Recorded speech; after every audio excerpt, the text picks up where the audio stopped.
Good morning, good morning. So I was recently asked this question, how to manage your emotions. So as we get to Friday, I'm really hoping that you're in that state where you're going, yay, I've had a great week. Everything's gone fantastic. It's been great. I'm totally looking forward to a guilt-free, complete weekend of rest, restorative and recharging. No, rest, restore and recharge.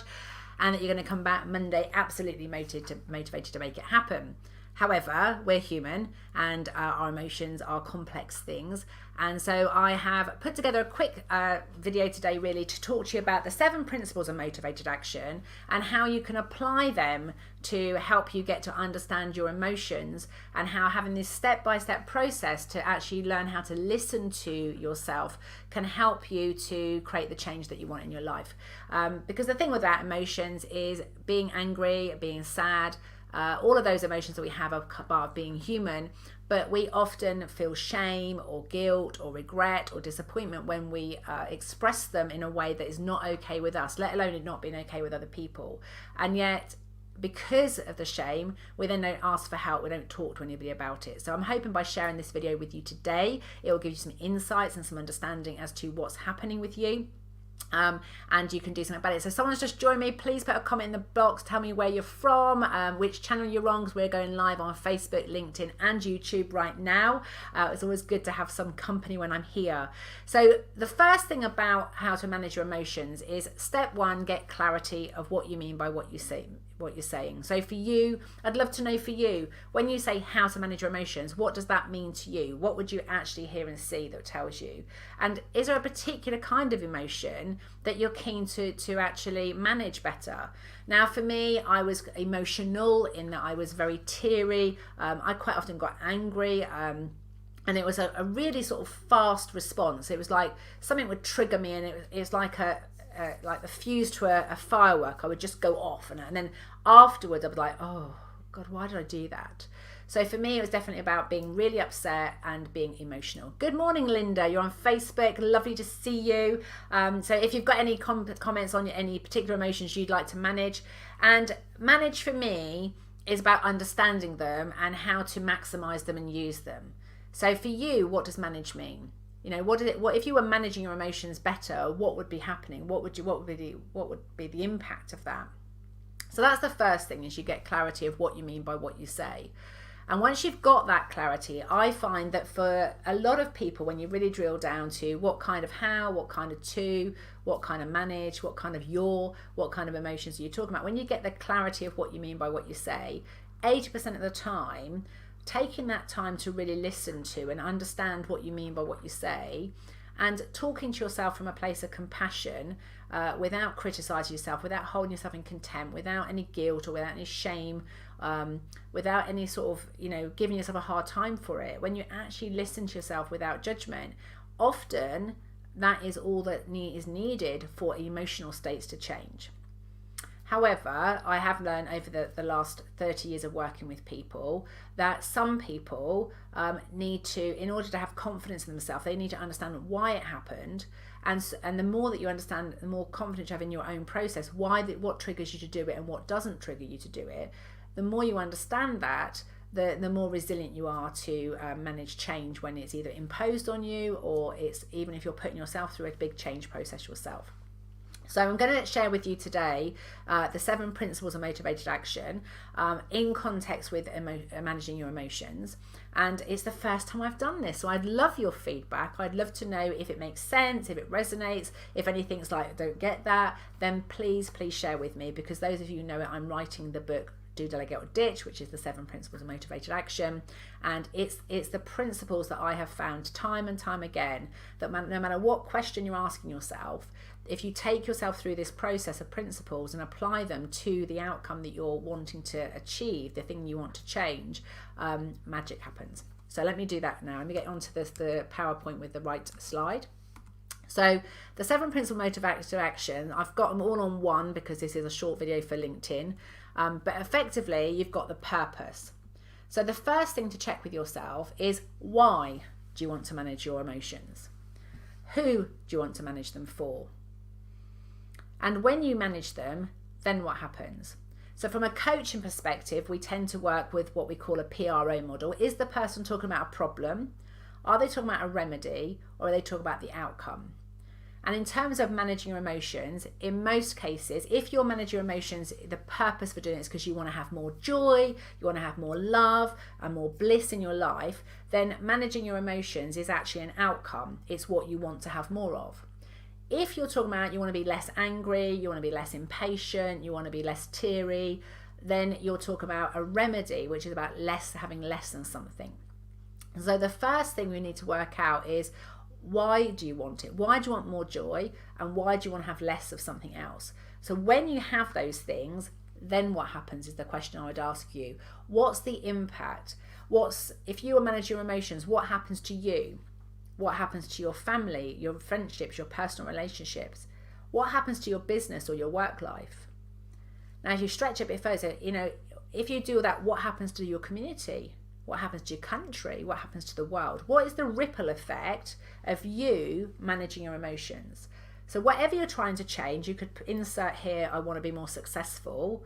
But if you put in there, what's the purpose of being successful? What is the impact it's going to have on you and the people and things that really matter to you right now? So that's the first thing, check on the purpose. The second thing then is the process. So thinking about where you are now, let's get real clarity of what is happening now. So if I take me back in 2012, it didn't take very much. In the business world, I was putting my face on, everything was fine. I was professional, I was asking questions, but at home, behind the scenes, you only had to say that the bread was a bit too dark in colour, and I burst into tears going, I can't do anything right. Nothing I do is right, nothing's good enough. I was like ranting. So if you think about what's happening for you now, and think about where you'd like to be, what would be happening if it was just the way you'd like it to be. So I wanted to have more patience. I wanted to be calmer. I wanted to be more tolerant. I wanted to believe in myself a bit more. I wanted to have more confidence. So wherever you are on this, you have to think, you have to know the process. You have to acknowledge where you are now, and you have to know where you're going to go. And the kind of questions we'd ask is, what's happening now? And if it was just the way you'd like it to be, it'd be like what? And you have to drill down and get real clarity of what you mean by each of those things. Then you have to ask questions like, what happens in between?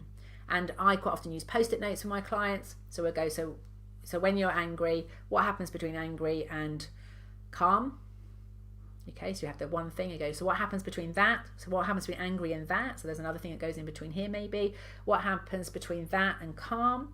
And you keep going and you keep asking, and what happens in between this and what happens in between this, and until you've got a whole load of post-it notes so that you can work out what is the process. Now, one of the things that we do on the 7-Day Makeup and Motivator, because we do this with the same thing but with motivation, is when you get to calm, you can go, what happens in between calm and angry? So you can start to work out, what is it? So this is a cyclical thing where we'll all experience calm and anger at certain times, but it's like, what is happening in between? What's the cycle that you're going through? What's the process? And the more you understand the process, the better it'll make sense of what triggers it, but more importantly, how you can set yourself up for success, how you can resource yourself. So traditional coaching, that's at the level, a very basic coaching training, that's what they teach you. Here's what's your goal, what's the steps to get you there, what's the map, what's the process you're going to go through. Then, how will you know you're improving progress? Proactively track and celebrate the change. Now, the thing with emotions is it's not tangible, like, there's money in the bank, or the exam papers have been passed, or whatever it is. So emotions might have to be measured by the frequency that you're there, or the intensity, or how quickly you recover from it. So a bit like fitness. So when I first was doing this, I couldn't go from like being really teary to really calm straight away, but I could notice if I was a bit calmer or a bit less teary. I could notice if it was like 7 times a day and now it was only 6 times a day. I could notice if it had gone down to 1 day a week. And I can't remember the last time I got really upset about something. I can't remember it now. Whereas back then, it would have been like, I could have given you 6 incidents yesterday back in 2012. So think about how will you measure the progress, and be really proactive to catch yourself getting it right. When we are really focused on what we don't want, what we do is the brain goes, oh, we don't want that. So it keeps letting you know when it's happening, so you know that it's happening. But if you focus on the calm and you really catch yourself being calm, and you notice what happens just before it and what happens just after it, and you start to look at what works and you really celebrate those progresses, then that starts to embed that new behavior for you. And that's how you start to manage those emotions. You start to reassure your nervous system that you are calm, you can be calm, you have been calm. So past, you have been calm, you are calm, and that you're going to be calm in the future, past, present and future. So it reassures your system that through a process, through time, that you are being it, have been it and can be it. Patterns. Now, one of the things to be aware of is that, and this is where traditional coaching tends to work with goal setting, mapping out the process, and then being a cheerleader for you, encouraging you to do it. However, we all have our own life journeys, we have our own history, and so we'll have certain patterns. There'll be certain things that trigger us. And it might be that something triggers us because it's our core values, it's something that's really important to us, and we feel indignant that it's right or wrong and that's not how it should be. Sometimes things trigger us because of a trauma or something that's happened in our past life, and we don't even have the cognitive ability to process it because we were so young, our brain was it wasn't fully formed, but our body remembers. And so when it happens, we just experience this sensation and this feeling, but we don't have any words for it. And that's where clean coaching and working with clean language, which is the process I use, can really help you to get understanding of the complex systems within yourself through the power of metaphor. And so by understanding your patterns and understanding what works for you, so how do you need to be to work, learn and live at your best, understanding what your triggers are, what motivates you, what demotivates you, means that you can actually start to go, oh, right, okay, so for me, the fact that I'm quite sensitive and emotional about things means that I'm very passionate and I care, and it drives me to get through really difficult things. It means I'm very committed to getting things done. But what doesn't work about it is that then I carry the weight of the world, or I used to carry the weight of the world on my shoulders.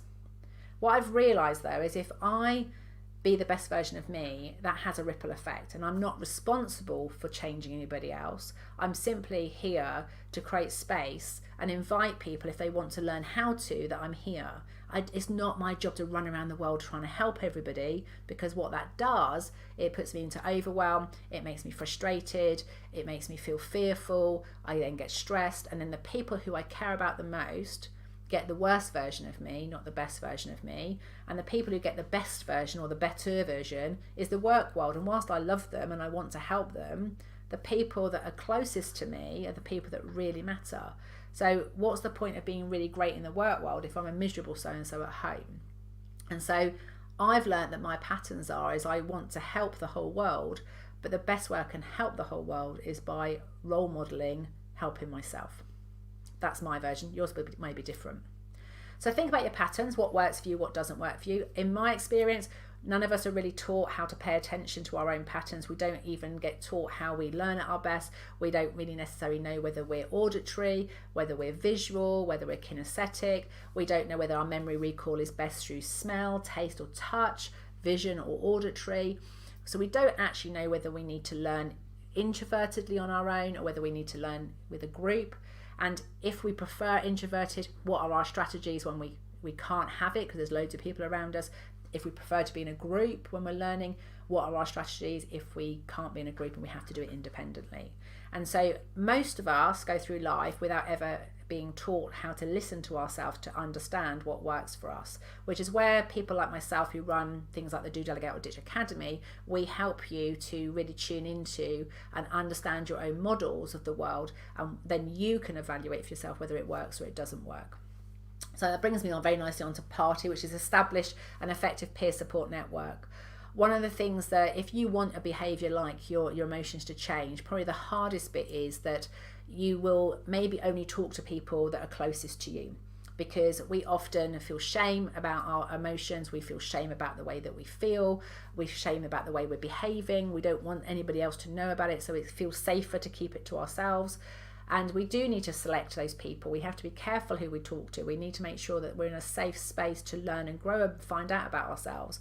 And it's better if you do that with peer support. So it's people you don't live with, you don't work with, people who are also going through similar situations to you, where you get this party of people who are outside the system, who are wanting to learn about the same thing. So you can explore anger together without any judgment. You can explore drama together without any judgment. You can explore bliss and love and joy and get really curious about how other people experience it, which will help you make sense of your own world and your own system, but it also gives you more compassion and understanding for the people that you work and you live with, when you start to realise how we're all thinking and feeling.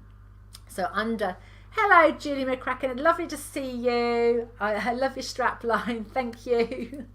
I'm just talking about peer support. Julie is one of my peer supports. It's lovely to have you here. And Linda is as well, because Linda's part of my 4N. So 4N is part of my business network support right now. Julie McCracken is part of my personal development group as well, the people that I work with to help me keep me in track, so that I've got someone supporting me while I support others. So think about your support network. For me, back in 2012, I had a professional support network, but I had nothing really holding me together for my family and for me personally. I even really didn't have that many friends. I had one friend. I'm very pleased to say I have lots of friends now, but my definition of a friend is someone who I can show up with warts and all, someone who I can cry with, I can laugh with, I can tell them when I'm really struggling, and I can actually blatantly say, I need your help. And back in 2012, that was not something that I found very easy to do. I thought I was there to help the world, and that if I told them I needed help, then people wouldn't come to me for help. And the big thing that was wrapped up in that sense of identity was that then I'd be worthless, because if I wasn't helping somebody else, I would have no value and I would feel like I wasn't good enough. So I got myself in a real bind that I didn't know how to ask for help, because I wanted people to see me as a strong person that they could come to for help. And I didn't know what to do. And that's why having peer support networks and having groups of people that you can go to talk to about different things can give you that space to get clarity and confidence in your next best step. Thank you, Julie. Julie's just put, you're doing great work. For those of you not on LinkedIn, I really appreciate that. Thank you. Pause. The sixth principle of motivated action is understanding how you rest, restore and recharge. One of the big things, whether you're trying to change the way you show up emotionally, whether you want to change the way you grow your business, whether you want to change your weight, whatever it is, right? None of us do our best thinking or our best processing or our best conversations or our best learning when we're shattered. And the trouble is, when we are stressed by something, we run on adrenaline, and so we feel like we've got to keep going, got to keep going, got to keep going, got to keep going. I can't stop until it's fixed. And those of you who've read my Tame Your Time Monsters ebook, you'll know that I used to have two time monsters. One was on the treadmill going hand over the pause button. No, you can't stop, you've got to keep going, you've got to keep trying. You're not good enough yet, you've got to keep going, got to keep going. And the other one, who remembered me having a burnout in 2008, was going, come and sit on the sofa, eat cake, come on, come over here. And so it was like, everything was like, I was like, oh, I can't work too hard because I'm going to do this, I can't do this. And so actually I'd forgotten how to rest. And when I work with people who are really driven, who really want to support people, who really care about other people, what happens is that it does re-energize them when they've been able to be helpful. But equally, if they try to help and it's not helpful, it can be equally demotivating. It can really, really sap their energies. And so understanding what you need in terms of to work, learn and live at your best means you also learn about what you need to rest, restore and recharge. So how do you need to hit the pause button? If I just stop talking for a moment now and we just enjoy a moment of silence.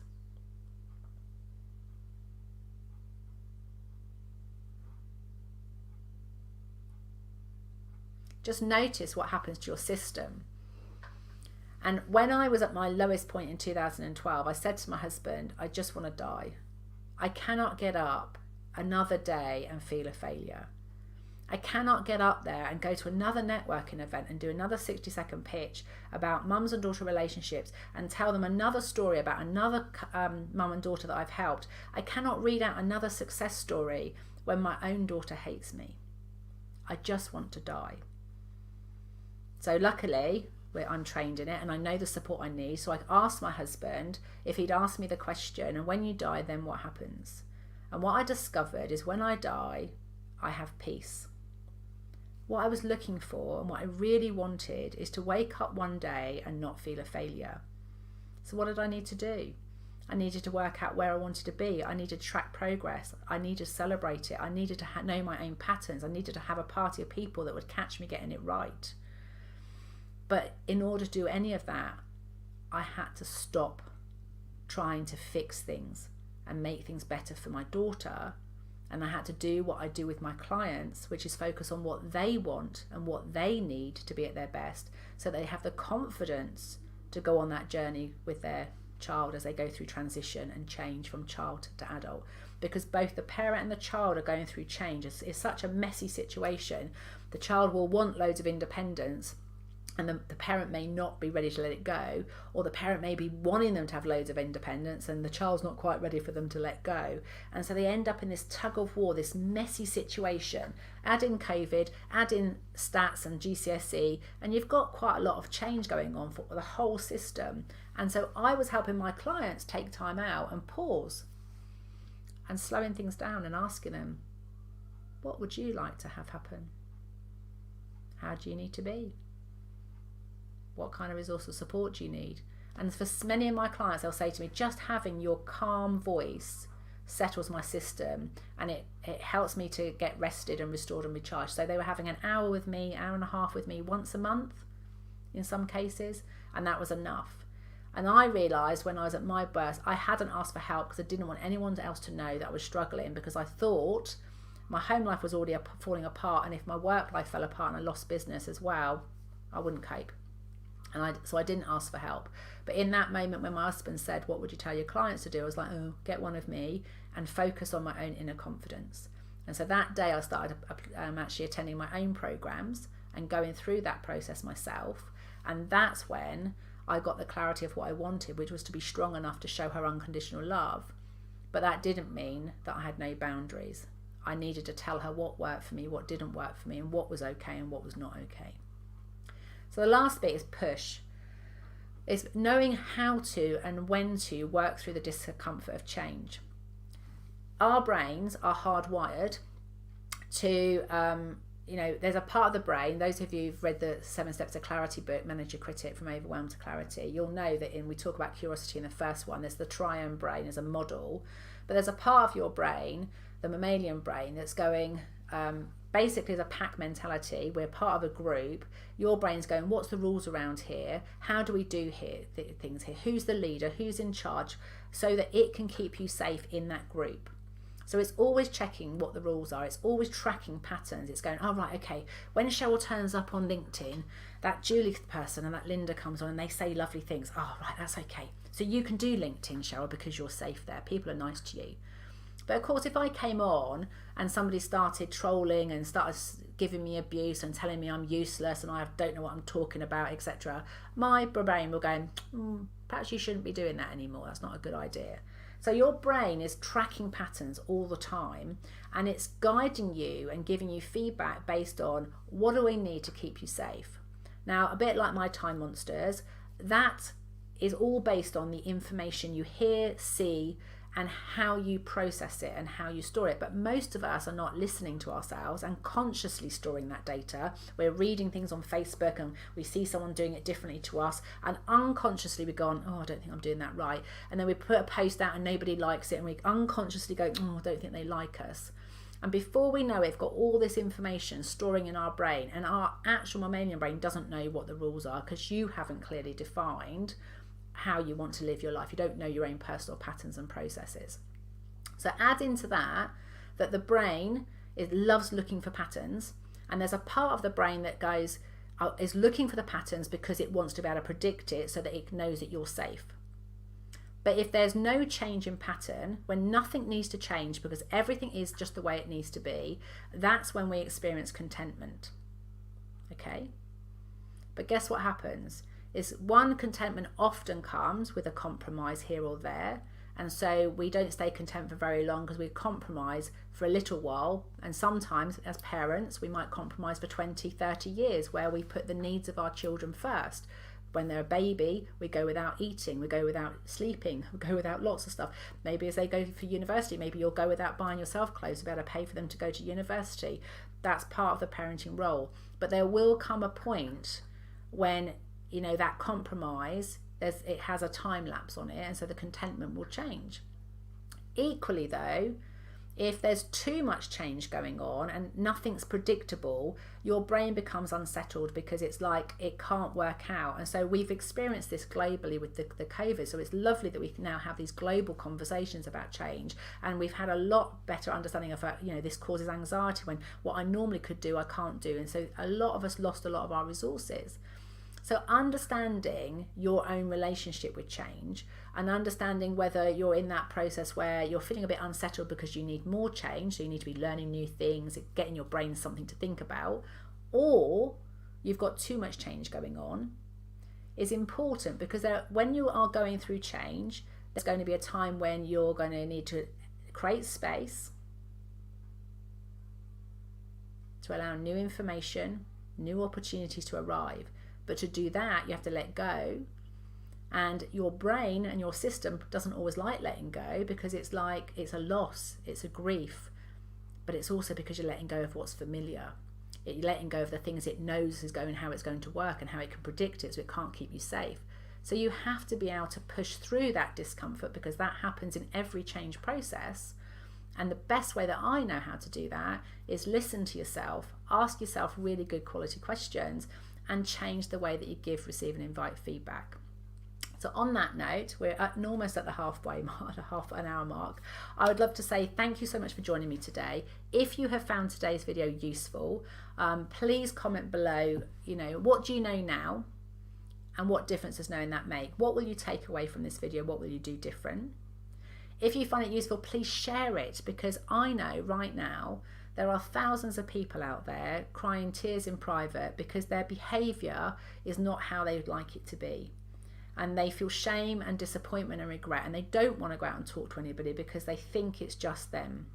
And the truth is, we know it's not just us, and we do have more talk out there about mental health. We do have more talk about emotion, anxiety, etc.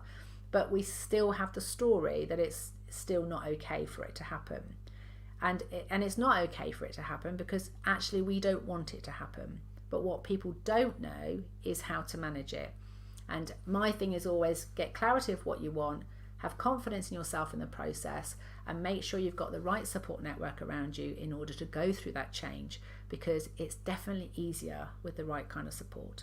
Having a fantastic Friday. Hope you do something wonderful to help rest, restore and recharge you. And I'll see you back here on Monday with Motivational Monday at 9 o'clock. Speak to you soon. Take care. Thanks for joining me today.